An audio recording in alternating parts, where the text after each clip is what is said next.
Jazz, panoorin mo ang pabaon ko para sa'yo. Jazz, sa pagdating mo sa aking tahanan, bitbit mo ang iyong pusong matapang, mapagmahal at puno ng pag-asa.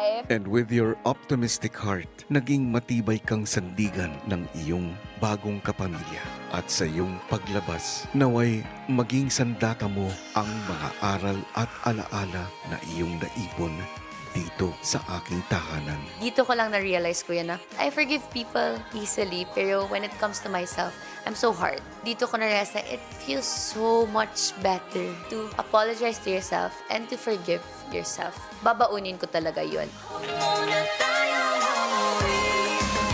Ang aking optimistic ate, Jazz.